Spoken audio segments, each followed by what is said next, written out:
Anderson Cooper was just talking and she said, well, which barriers? And then being that Anderson Cooper doesn't have an answer, none of them do, then they just switch to a new person. So the conversation is actually not progressing, number one, because you have too many persons. If Vice News actually wanted to have a sincere conversation rather than forward their propaganda ends, number one, they wouldn't have overloaded the panel with leftists. And then number two, a proper size of a learning team, according to the University of Pennsylvania, is about 6 persons, which is to say that there's a small enough group that everyone can contribute their thoughts.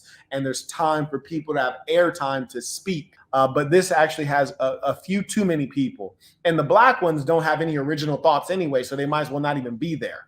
Those ramps, right? Can we stick to male versus female? That's my question. So I'm thinking male versus female. But feminism includes ability, it includes race. My question is, you guys see, her thing is just complaining. I think if just Pearly Things was sharp right now, she would have said, look, I figured out what feminism is.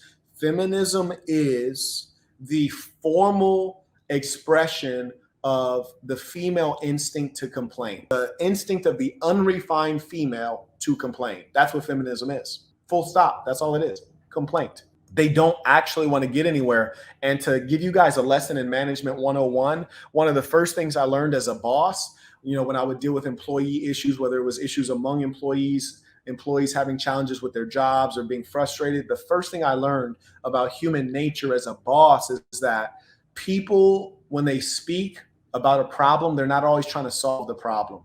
Mostly they just want to be heard. They want to express themselves. And once I learned that, I became a keen listener. I didn't always try to solve the problem or help them work through steps. My first question as I was listening was, do they want to solve this? And mostly the answer is no. And if a female is talking, you'll be well appreciated by them because they more than men, they just want to express themselves. They don't want to solve the problem. They want to complain about it. They want to talk about it. They want to emote, but they do not want to actually solve the problem.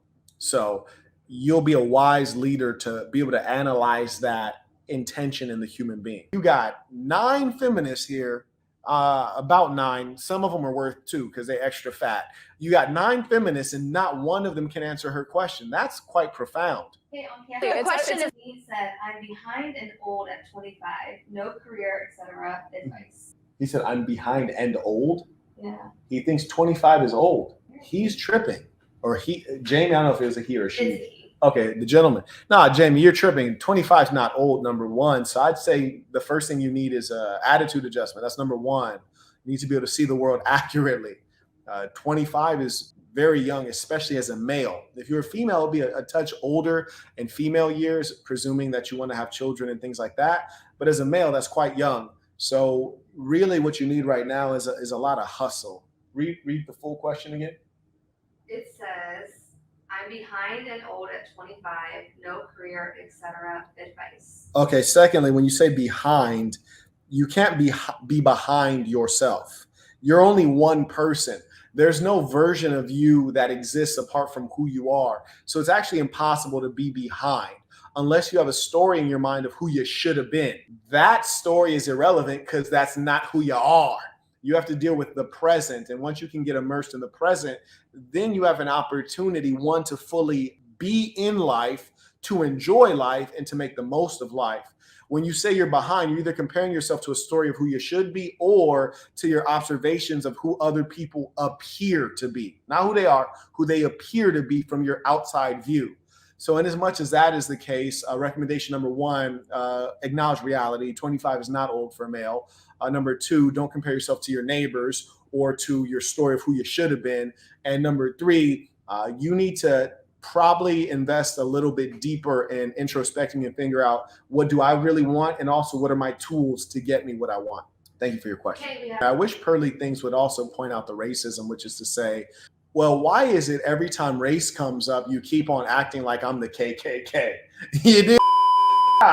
Like, why am I the KKK every time race comes up? I'm just one random white broad with common sense. Why do I become the KKK every time I ask you a question?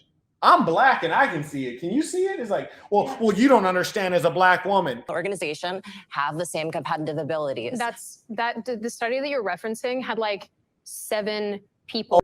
And while we're at it, just talking facts here, why don't white women, including these liberal white women, speak about how they make more money than black men? If it's the men are the problem, you make more money than black men. Do you want to start garnishing your wages to supplement my wages? I would like to know.